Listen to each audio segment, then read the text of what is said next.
Since their last national championship run, Clemson has seemingly had a bit of a fall from grace from our expectations of what they're capable of producing. There hasn't been a Trevor Lawrence, a Deshaun Watson to lead this team. And while they've been good defensively, they're still not at that elite top five level that we remember them being capable of playing at.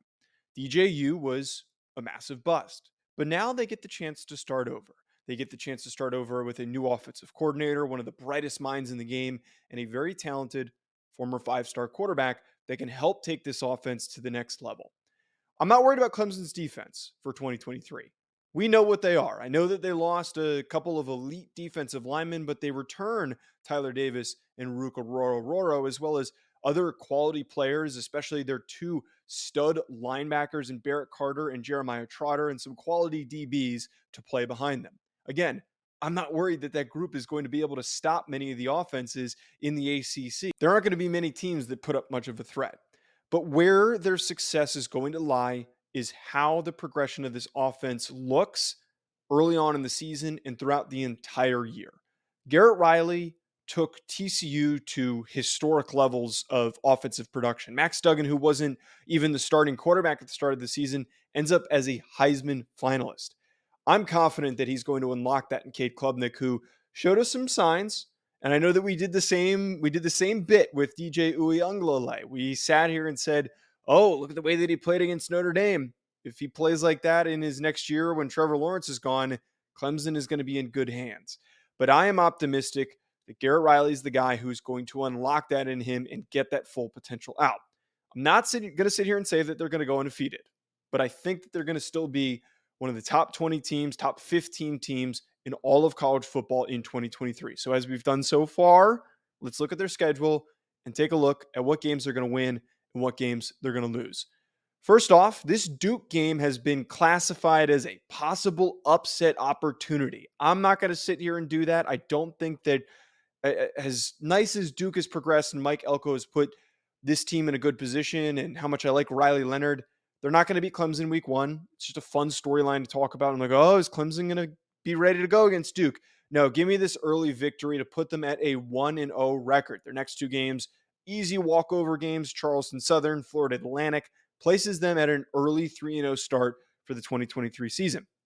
Now, they then get an early test when they play Florida State.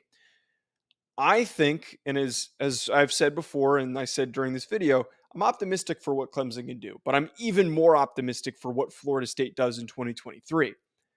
I think that Florida State wins this first outing. I think that with all the guys that they brought in through the portal, I believe that all the recruiting that they've done and the development that they've had is setting them up to be one of the best teams in the country for this upcoming season.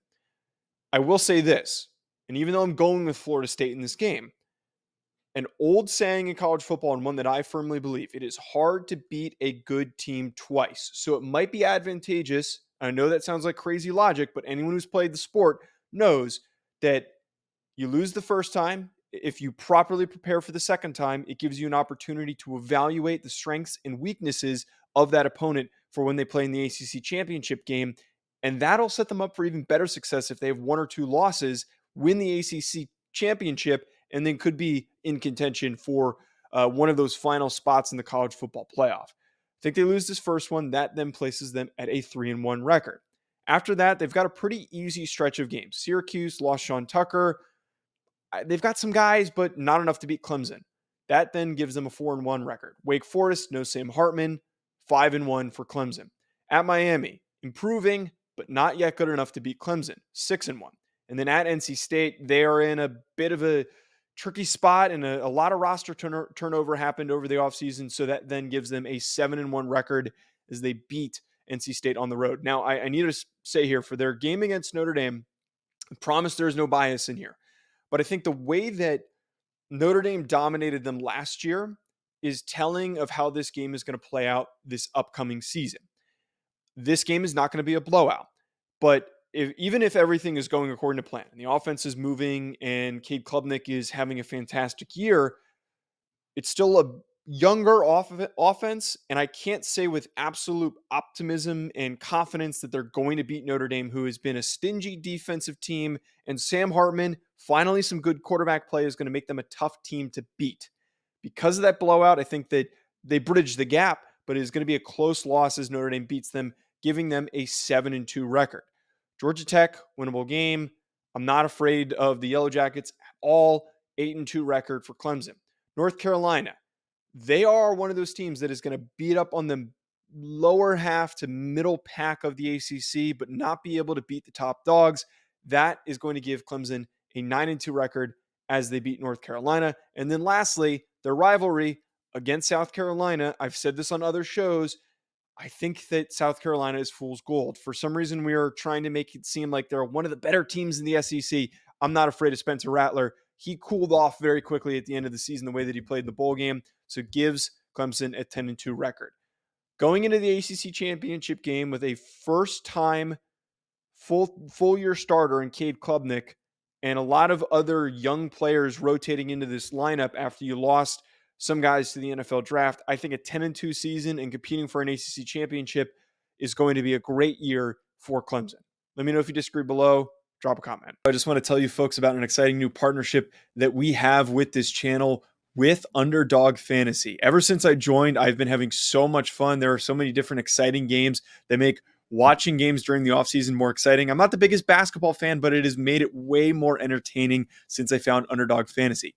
And my favorite game to play so far, which I think you should try out, is Pick'em.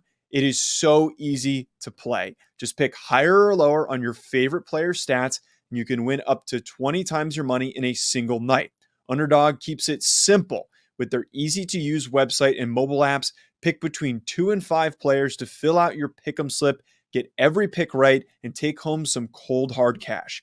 Use code HACK, H-A-C-K, HACK, like the name of this channel. Use code HACK to get your first deposit doubled up to $100 by Underdog. Go sign up. You won't regret it. You're going to have a blast. Check out Underdog Fantasy. I also want to tell you folks about our other recurring sponsor that we have on this channel, that being BetOnline, betonline.ag, which has all the updated odds, news, and anything for sports betting. It's my go-to source for when I want to be betting specifically on games.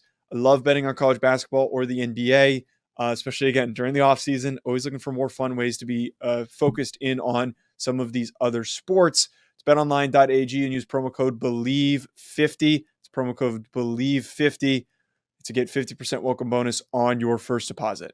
BetOnline, where the game starts.